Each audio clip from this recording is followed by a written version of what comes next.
Student, test quiz में आपका स्वागत है। पिछले लेक्चर में हमने समांतर श्रेणी के ऊपर दिया था। अब सभी श्रेणियों का, समांतर श्रेणी, गुणोत्तर श्रेणी, हरात्मक श्रेणी एवं विशेष प्रकार की श्रेणी का प्रतियोगी परीक्षा के लेवल में कुछ हम सॉल्व करते हैं। गुणोत्तर श्रेणी का जो nवां पद है, गुणोत्तर श्रेणी इस प्रकार का होता है ए आर इसको एक संख्या का गुणा होते जाता है, भाग होते जाता है। इसका nवां पद a r⁻n-1 होता है। और एसएन, ये एसएन होता है a r⁻n-1 अपन r-1 यदि r बड़ा है 1 से, और a 1 - r⁻n अपन 1 - r यदि r छोटा है 1 से। और अनंत पदों का योगफल a/1 - r होता है, लेकिन r का मॉड को 1 से छोटा होना चाहिए तब। तो ये गुणोत्तर श्रेणी का फार्मूला है। स्कूल लेवल में भी बहुत सारे क्वेश्चन सॉल्व कराए हैं। अब कुछ क्वेश्चन देखते हैं जो कंपटीशन लेवल का हो, जैसे T4। कुछ क्वेश्चन इसमें दिए हैं, जैसे गुणोत्तर श्रेणी के लिए, गुणोत्तर श्रेणी का T4 गिवन है A एंड T7 सातवां पद है B एंड 10वां पद है C। तो ABC में संबंध ज्ञात करना है, ABC में संबंध ज्ञात करना है। तो इसका प्रथम पद को कैपिटल A, स्मॉल a यहाँ पर है, तो प्रथम पद को कैपिटल A, सर्वानुपात को r मान लिया जाए तो T4 मतलब हो जाएगा a r⁻³ = A, T7 मतलब a r⁻6 = B, T10 मतलब a r⁻9 = C। अब इनमें संबंध निकालना है तो देख सकते हो, इसका r⁻3 है, यहाँ r⁻9 है, दोनों को मल्टीप्लाई करने पर 12 हो जाएगा और इसको स्क्वायर करने पर 12 होगा। इसलिए हम इसको b² लेकर चलते हैं तो a² r⁻12 हो जाएगा, जिसको हम ar³ × a r⁻9 लिख सकते हैं = AC। तो b² = AC इसका रिलेशन है। आगे देखिए, समांतर श्रेणी में एक विशेष प्रकार का पोजीशन पदों का कि TP + Q = M है एंड TP - Q = N है। तो हमको TP निकालना है। इस टाइप का क्वेश्चन उसमें भी था समांतर श्रेणी में, कि एक निश्चित संख्या के पीछे का और एक निश्चित संख्या के आगे के पद का माध्य था। तो यहाँ पर क्या है, TP निकालने के लिए प्रथम पद और सर्वानुपात को तो r मान लेते हैं। प्रथम पद a है और सर्वानुपात r है। तो TP का एक्सप्रेशन लिखेंगे तो a r⁻p + q - 1 = M, and इसका लिखेंगे तो a r⁻p - q - 1 = N। अब TP निकालना है, TP निकालना है मतलब a r⁻p - 1 निकालना है। तो दोनों को मल्टीप्लाई कर देते हैं तो ये हो जाएगा a² r⁻p + q - 1 इंटू, अच्छा a² हो गया, r⁻p - q - 1 = m × n। तो अब इसमें r की पावर जुड़ेगा, a² r⁻p + q - 1 + p - q, p + q - 1 p - q - 1 = mn।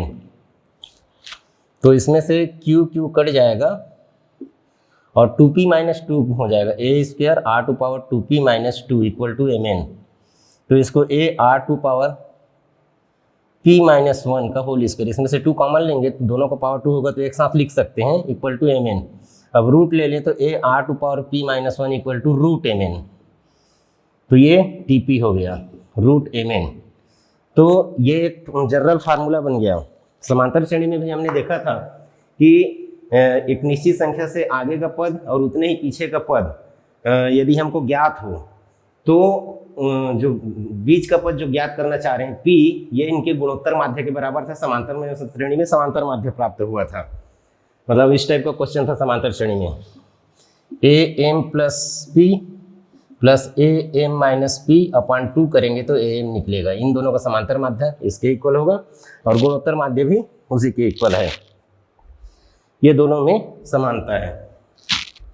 आगे नेक्स्ट क्वेश्चन देखते हैं।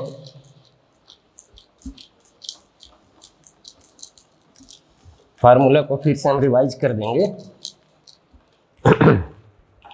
नेक्स्ट क्वेश्चन है एक्स वाई जेड गुणोत्तर श्रेणी में है, एक्स वाई जेड गुणोत्तर श्रेणी में है और दिया हुआ है a to power x equal to b to power y equal to c to power z equal to m, और इसमें ऑप्शन है कि उनके बीच का रिलेशन क्या होगा, log c base a equal to log a base b। Second option है log a base b equal to log b base c, और थर्ड ऑप्शन है log b base c equal to log c base a। इनमें से कौन सा सत्य है ये जानना है हमको।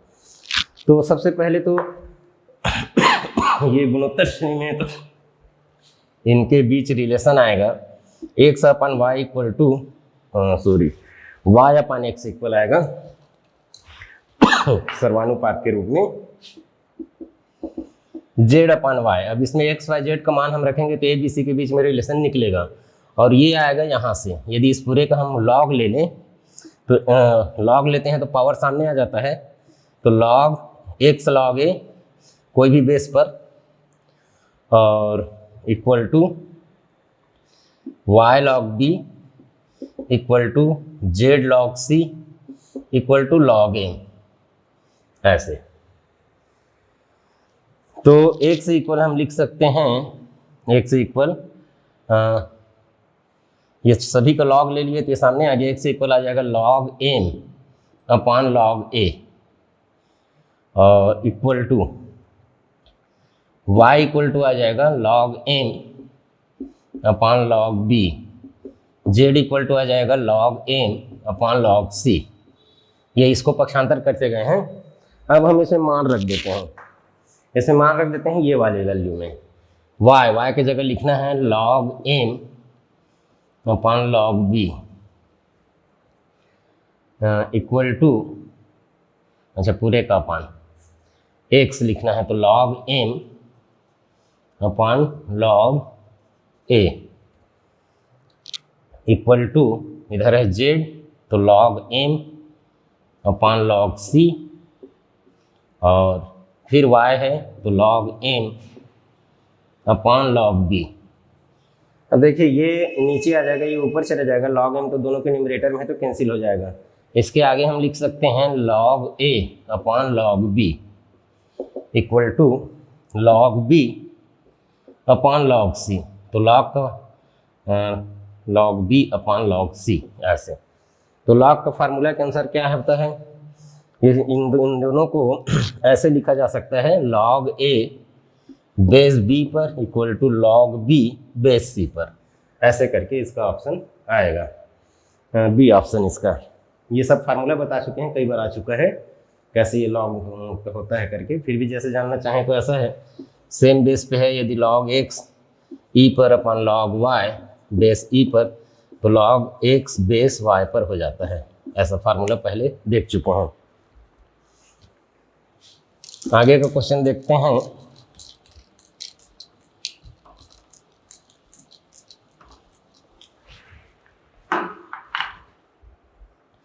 एक गुणोत्तर श्रेणी का तीसरा पद 4 है, एक गुणोत्तर श्रेणी है,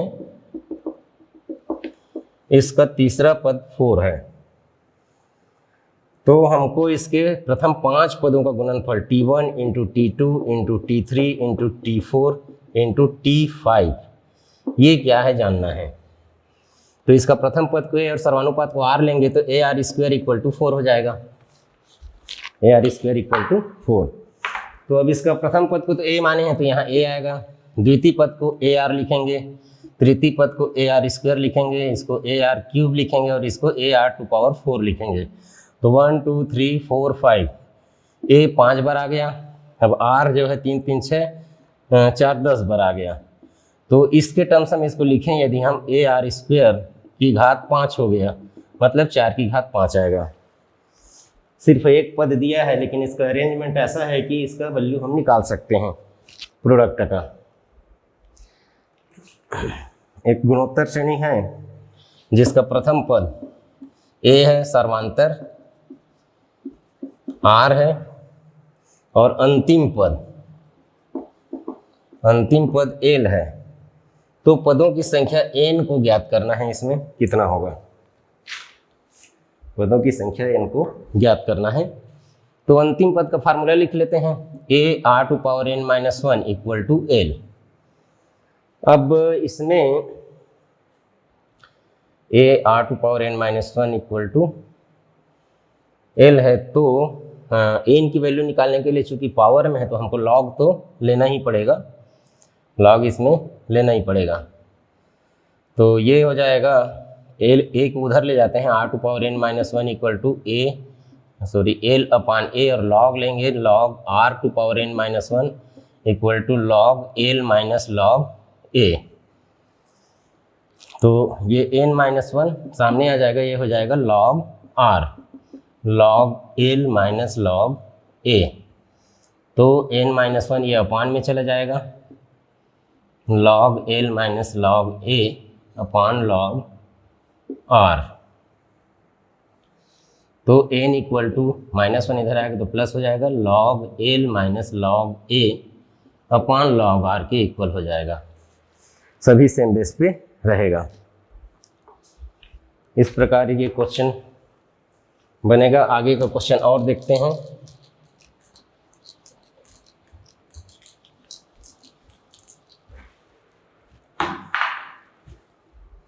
इसमें गुणोत्तर श्रेणी के अनंत पदों का योगफल पर आधारित क्वेश्चन है। x इक्वल टू गिवन है 1 + a² अनंत तक, और a 1 से छोटा है। y इक्वल टू है 1 + b² अनंत तक, b 1 से छोटा है। तो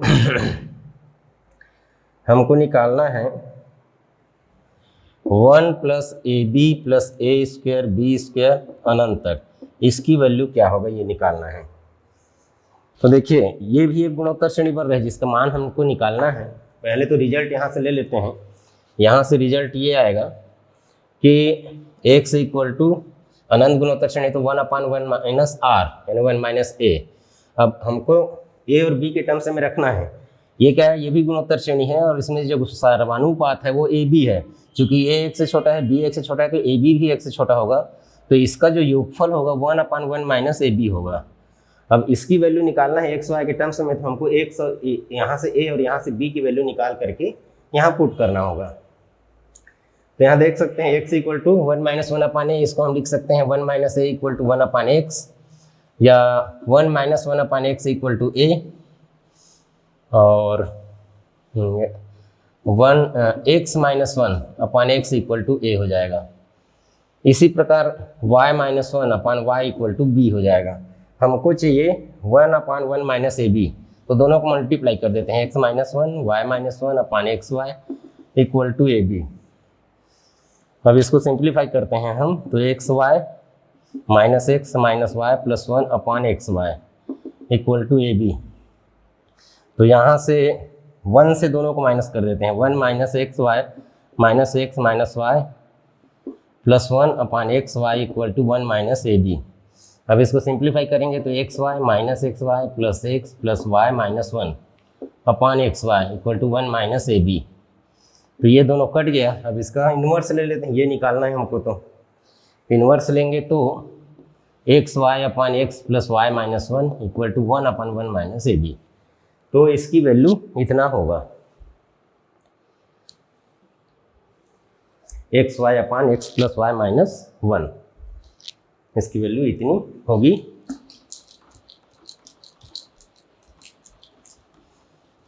आगे देखते हैं हरात्मक श्रेणी का कुछ क्वेश्चन। समांतर श्रेणी का तो अलग से बता चुके थे। जैसे a और b, h p व q का हरात्मक माध्य है, h p व q का हरात्मक माध्य है। तो p व q का हरात्मक माध्य है तो h इक्वल टू हो जाएगा 2pq अपान p प्लस q।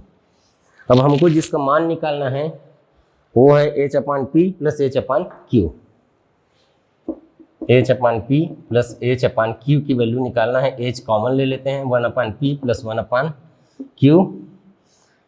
हाँ, इसको एलसीएम सॉल्व करते हैं और h का मान रख देते हैं। Two P Q upon P plus Q, इसके एलसीएम सॉल्व करेंगे तो Q plus P upon P Q, तो ये इससे कट गया, ये इससे कट गया, इसके आंसर 2 आ गया।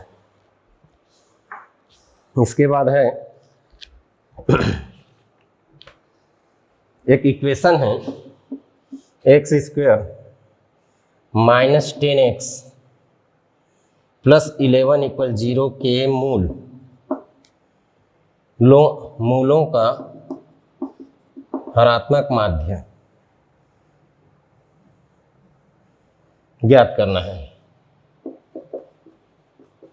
तो इसके मूल का, तो क्या इसके मूल को हमको निकालना चाहिए। ऐसी जो संख्या जो गुणा करने पर 11 हो, जोड़ने पर 10 हो, ऐसे तो निकल जाएगा। -11 और +1 करके आएगा, लेकिन वहाँ तक जाने की जरूरत नहीं है। ये क्वाड्रेटिक इक्वेशन वर्ग समीकरण के मूलों का जो संबंध है, उससे यदि अल्फा बीटा इसके मूल हैं तो alpha plus beta equal to -b upon a यानी 10/1 हो जाएगा, माइनस माइनस प्लस हो जाएगा। Alpha into beta equal to 11/1 हो जाएगा। अब हरात्मक माध्य निकालें तो ये 2 अल्फा बीटा अपान अल्फा प्लस बीटा होगा, तो 2 इंटू 11/10, तो ये 11/5 हो जाएगा इसका आंसर।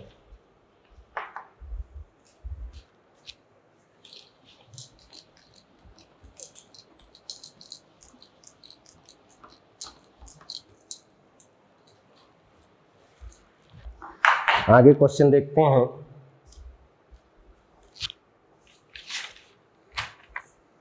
इसमें अगला क्वेश्चन है log x base e, log x base b and log x base c हरात्मक श्रेणी में है।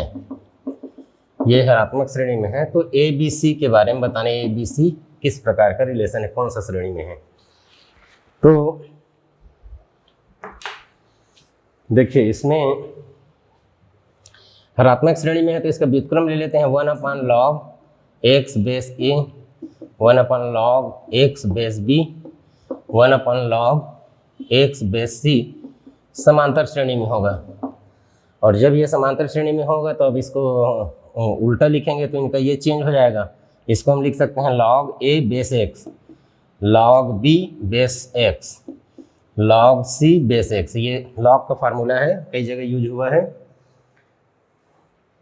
ये ऊपर जाएगा तो इनका आधार और संख्या चेंज हो जाएंगी। ये समांतर श्रेणी में है।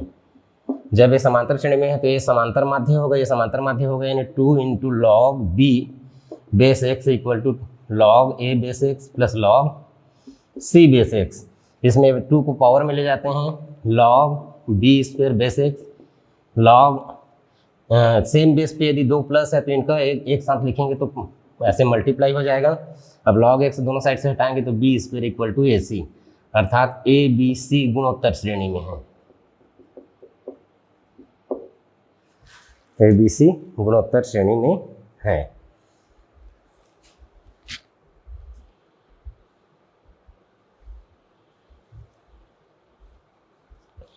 a व b के मध्य समांतर माध्य a तथा गुणोत्तर माध्य g है, तो a माइनस g की वैल्यू निकालना है।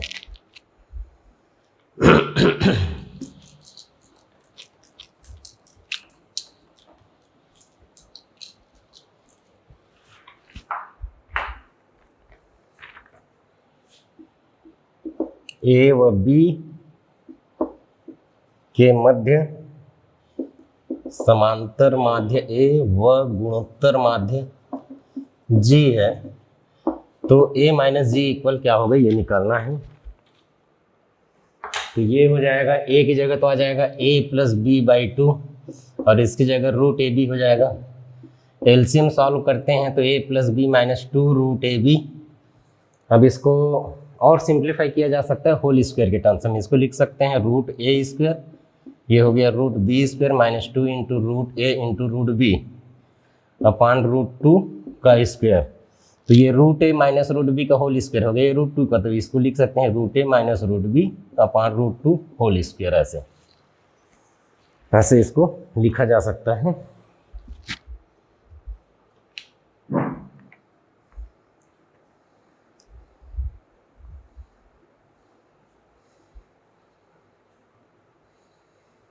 अगला क्वेश्चन है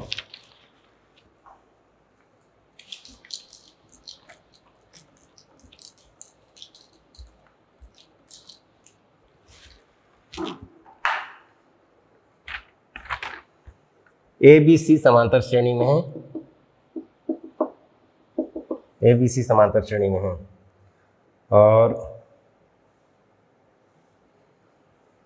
एक्स वाई जेड की वैल्यू दिया हुआ है, X equal to 1 plus A square up to infinity, Y equal to 1 plus B square up to infinity, and Z equal to 1 plus C square up to infinity.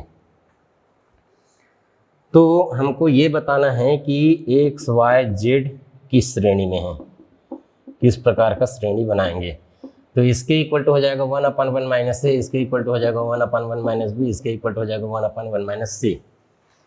तो वास्तव में इसको बताना है कि इस श्रेणी में है। तो ए बी सी समांतर श्रेणी में है, तो सबको 1 से घटा देंगे तो वो भी समांतर श्रेणी होगा। 1 माइनस ए, 1 माइनस बी, 1 माइनस सी। समांतर श्रेणी में हम किसी भी संख्या को गुणा करें, किसी की जोड़े, किसी को घटाएं, किसी का भाग दें, इसका पावर लगा दें, सब वो समांतर श्रेणी ही रहता है। ये समांतर श्रेणी में होगा।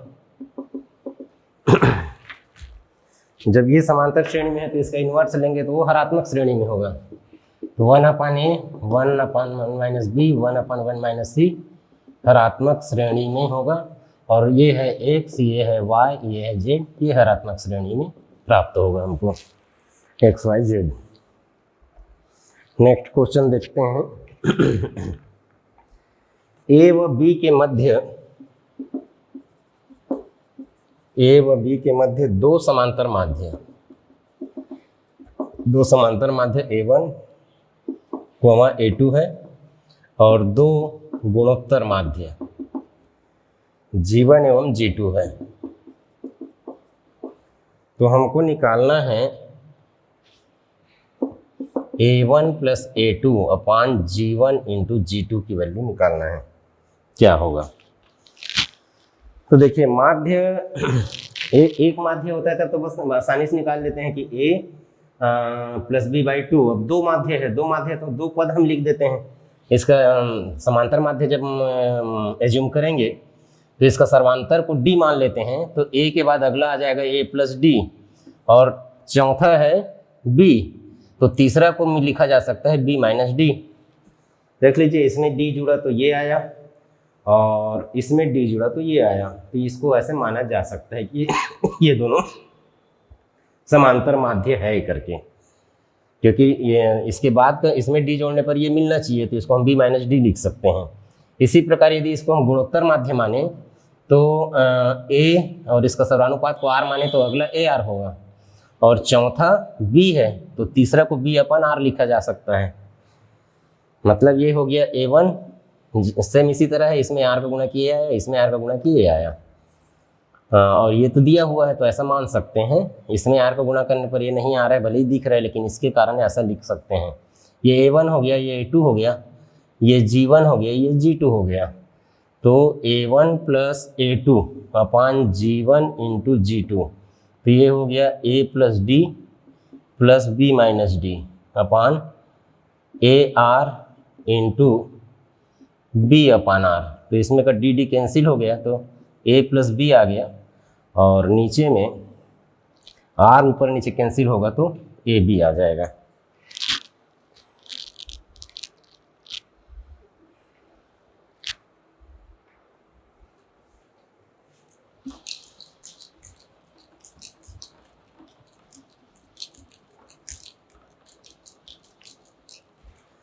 नेक्स्ट क्वेश्चन देखते हैं।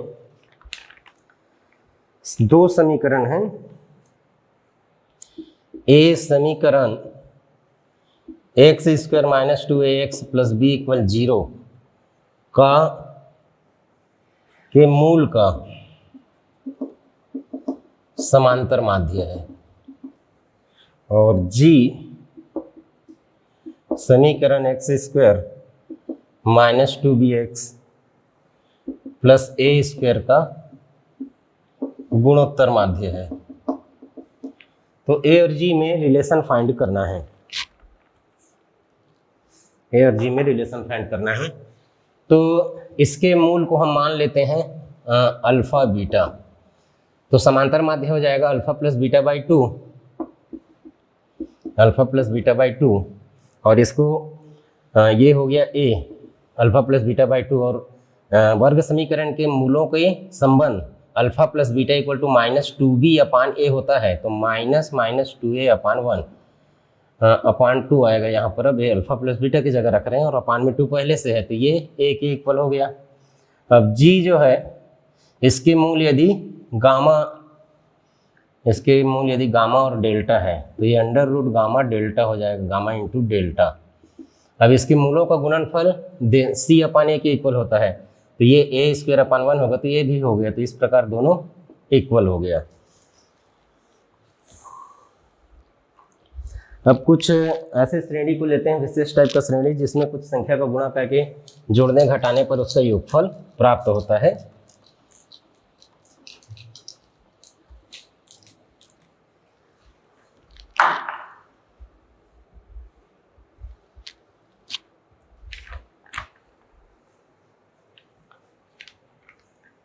ये जैसे है a equal 1 plus 4 upon 5 plus 7 upon 5 square plus 10 upon 5 cube अनंत तक, इसका मान ज्ञात करना है।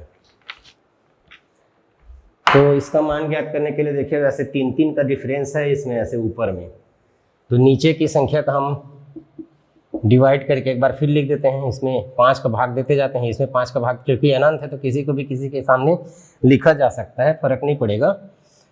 इसको भाग देंगे उसको इसके नीचे लिख देते हैं, इसको भाग देंगे तो 4 की घात 5, 4/5 वर्ग हो जाएगा, इसको भाग देंगे तो 7/5 त्रिघात हो जाएगा, ऐसे अनंत मिलेगा। अब इसमें से इसको माइनस कर देते हैं, a अपान s माइनस 5, तो 1 प्लस इसमें से ये 1 को अलग से लिख दिया, इसमें से इसको माइनस करेंगे तो 3 अपान 5, इसमें से इसको माइनस करेंगे तो 3 अपान 5 स्क्वायर, फिर 3 अपान 5 क्यूब, ऐसे अनंत तक प्राप्त होगा। अब इसको सिंप्लीफाई करेंगे तो ये 5, ये दोनों s है, 5s माइनस s यानी 4s अपान 5। ये 1 को ऐसे ही रहने देते हैं, ये अनंत गुणोत्तर श्रेणी है जिसका सर्वानुपात 3/5 है, जो 1 से छोटा है। तो अनंत गुणोत्तर श्रेणी का योग लेंगे तो a अपान 1 माइनस r, सर्वानुपात इसका 5 है ना, 1/5 है, 3 नहीं है, 3 तो सभी में आ रहा है। तो 4s upon 5 equal to 1 plus ये 4 अपान 5 हो जाएगा, 5 माइनस 4, तो 4 अपान 5, 5 कैंसिल हो जाएगा, तो 3 अपान 4। अब ये 4s upon 5 equal to 4 plus 3 7 upon 4, तो s equal to 7 into 5 upon 4 into 4, 35 upon 16 इसकी वैल्यू है।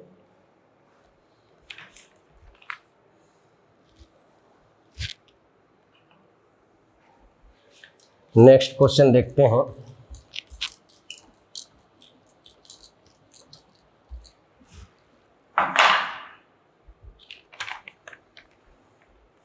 कुछ कॉम्प्लेक्स नंबर पर आधारित है। s equal i minus 2 minus 3i और प्लस 4 100 पदों तक निकालना है इसको, योगफल को। तो ये अपने आप में कॉम्प्लिकेटेड क्वेश्चन टाइप लग रहा है। जैसे अब इसको बिना i वाले और i वाले पदों को रीअरेंज करेंगे तो यहाँ i है, यहाँ माइनस 3i है, उसके आगे क्या आएगा कुछ पता नहीं, 4 में i नहीं है, इसमें भी नहीं है, ये माइनस है, ये प्लस है। तो ये थोड़ा सा अपने आप में अलग टाइप का क्वेश्चन दिख रहा है।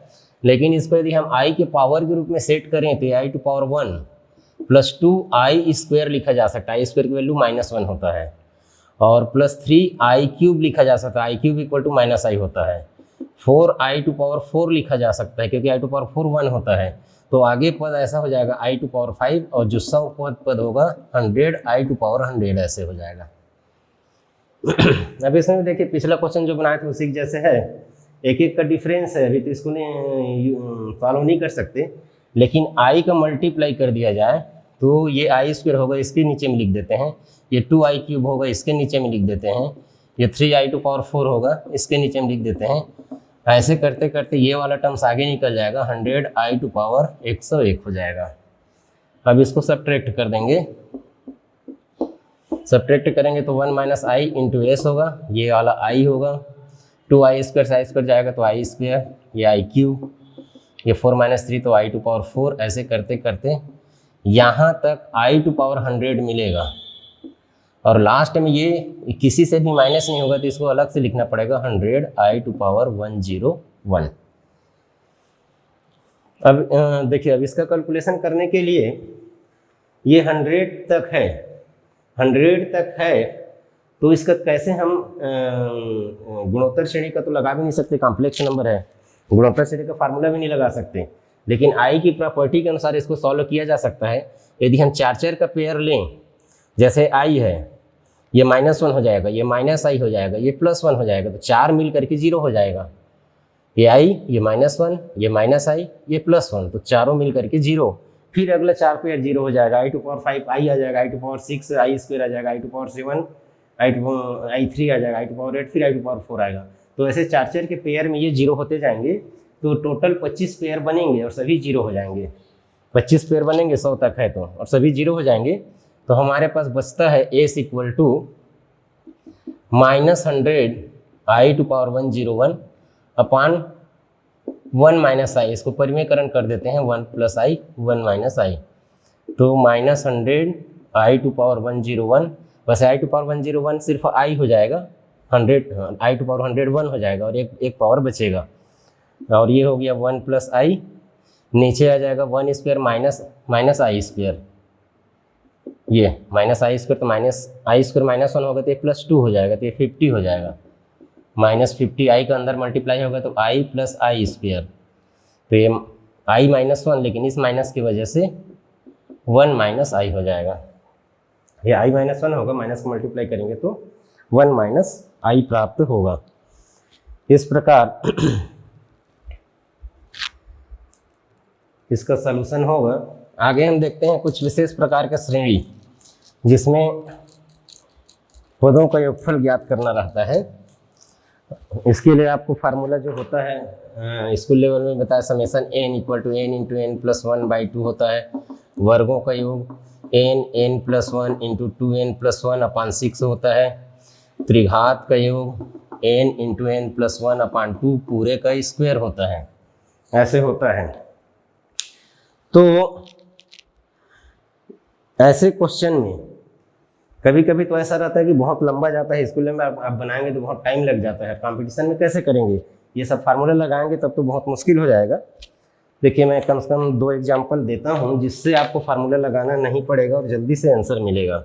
जैसे 1 + 2 1 + 2 + 3, ऐसे ये बढ़ते जा रहा है, n पदों तक योगफल निकालना है।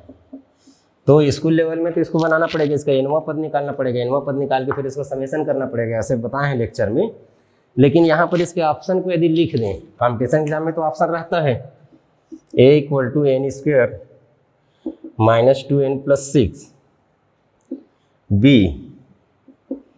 n + 1 2n - 1/6, c n² + 2n + 6, and d n × n + 1 n + 2/6। तो उनमें से कोई फार्मूला नहीं दिख रहा है क्योंकि तो मिक्स सीरीज है, इसलिए कोई फार्मूला नहीं दिख रहा है। अब देखिए, इसमें nवां पद निकालोगे, nवां पद होगा 1 + 2 + 3 up to n, तो ये आएगा, फिर इसका समेशन अलग से करोगे तो बहुत लंबा चौड़ा जाएगा, उसको सिंप्लीफाई करोगे तो। यहाँ पर इस प्रकार के क्वेश्चन में आपको सिर्फ ये करना है कि n पदों का योग है तो एक पद का योग लेंगे तो पहला पद आएगा, 2 पद का योग लेंगे तो ये दोनों मिल के आएगा। तो एक पद का n = 1 रखो तो कौन सा एक वैल्यू देगा उसको देखो, ये तो देगा ही नहीं। n = 1 रखेंगे तो 4 - 2 5 दे देगा, ये 1 नहीं देगा तो और आगे बढ़ जाएगा। जी, अपान में 6 है वो दे सकता है n = 1 रखने पर। तो जैसे n = 1 रखेंगे तो ये 2 हो गया और ये 1 हो गया, तो 6 तो कटेगा नहीं, 3 आ नहीं रहा इसमें। 6 को कटने के लिए, 1 आने के लिए 6 को कटना चाहिए तो ऊपर में 3 आना चाहिए, तो ऊपर में 3 n + 2 की वजह से आएगा। n = 1 रखेंगे तो n = 1 रखेंगे तो ये 1, ये 2, ये 3, तो 2 × 3 ये 6 से कटेगा तो 1 देगा। तो पहले ही ट्रायल में 1, पहला ही टर्म सब हम चेक किए, n = 1 रखने पर ये कहाँ आ रहा है तो एक ही ऑप्शन आ रहा है। इसलिए कंपटीशन एग्जाम में इसको सॉल्व नहीं करना चाहिए, बल्कि ऐसे ट्रायल करना चाहिए। इसी प्रकार का एक क्वेश्चन और बताता हूं मैं। जिसमें कैलकुलेशन करेंगे तो बहुत लंबा हो जाएगा और कैलकुलेशन ना करें तो बहुत जल्दी से आंसर मिल जाएगा। जैसे ये दिया है 1 × 3 × 5 प्लस 2 × 5 × 8 प्लस 3 × 7 × 11, इसका तो एनवा पद ही बहुत लंबा हो जाएगा। ये एन पहला टर्म से एन एन है, दूसरा है एन प्लस ये 3 कैसे आएगा 4n - 1 नहीं 3n, ये 2 रखने पर 3n - 1 नहीं, कॉम्प्लिकेटेड है, वैसे बनाया जा सकता है 3 5 7 करके, 2 का डिफरेंस है। एनवा पद निकालने के लिए पहला पद तो एन एन है, दूसरा पद को 3 5 7 का एन टर्म्स लेंगे, तीसरे के लिए 5 8 11 का एन टर्म्स लेंगे, उसमें बताया था वैसे स्कूल लेवल में। अच्छा, इसका ऑप्शन लिख देते हैं क्योंकि बहुत लंबा क्वेश्चन है तो इसके ऑप्शन भी बहुत बड़े बड़े हैं। n + 1 9n² plus 23n plus 13 upon 6। B option है n - 1 9n² plus 23n plus 12 upon 6। C option है n + 1 9n² plus 23n plus 13 upon 6। D option है n 9n² plus 23n plus 13 upon 6। तो देखिए इसमें यदि हम ट्रायल करें बनाएंगे तब तो कई पेज का हो जाएगा। ये ट्रायल करेंगे तो n = 1 रखने पर 1 × 3 × 5 मतलब 15 आना चाहिए। 15 आना चाहिए मतलब ऊपर में सम संख्या एक आएगा जिससे 6 कटेगा, ऊपर में 9 का एक आएगा तो 3 कटेगा तो 3 बचा रहेगा, और ऊपर में एक 5 का भी फैक्टर आना चाहिए। तो सबसे पहले ये बड़ा ब्रैकेट को देखते हैं। सबसे पहले बड़ा ब्रैकेट तो सब सेम है, वैसे चेक करने के लिए बहुत आसान है। बड़ा ब्रैकेट सब सेम है, n = 1 रखेंगे तो सब 23 + 13 36 और ये 9 45 सभी 45 देगा। जिसमें क्या है कि 45 में 5 है और 9 है तो एक 3 कटेगा तो एक 3 बचेगा, तो ये तो ठीक है सभी में रहेगा, सब में एक जैसे ही है। अब चेक करना है हमको ये n + 1 ये n + 1 ये n - 1, तो सबसे पहले तो ये कट हो जाता है, इसलिए कि n = 1 जैसे ही रखेंगे तो 0 हो गया, ऑप्शन नहीं हो सकता, 15 नहीं आएगा। अब दूसरा ये इसके बारे में देखें तो इतना पूरा 45 दे रहा है और × 1 तो अपॉन 6 करेंगे तो क्या है 15 देगा, नहीं देगा, ये भी कट हो गया। इतना 45 हो रहा है और ये n1 होगा, अपॉन 6 करेंगे तो ये कैंसिल नहीं होगा, ये दोनों ऑप्शन तो गया। अब आगे देखते हैं n = 1 रखने पर ये 45 देगा और ये 45 देगा और ये 2 देगा 90, तो ये दोनों आ सकता है। अभी ये भी 90 बन रहा है, ये भी 90 बन रहा है, ये 45 और ये 2, 45 और 2 × 1 90, 90 अपॉन 6 15 आ रहा है, ये दोनों ऑप्शन अभी है। तो इसमें अब दूसरा ट्रायल करना पड़ेगा। दूसरा ट्रायल यानी n = 2 रखेंगे, n = 2 रखेंगे तो ये 15 और ये कितना हो गया, दोनों मिल के आना चाहिए, ये नहीं है दूसरा टर्म्स है बल्कि दो पदों का योगफल मिलेगा इससे। तो 8 × 5 = 40, 40 × 80, 80 × 95 यानी ऊपर में n = 2 रखने पर, तो इसको देख लेते हैं। n = 2 रखेंगे तो ये तो 36 हो जाएगा, 9 × 4 = 36 और ये 46 और 13, तो 3 3 6 6 6 12 3 15 की 5 चाहे, हाँ ये 95 तो दे रहा है, ये अकेले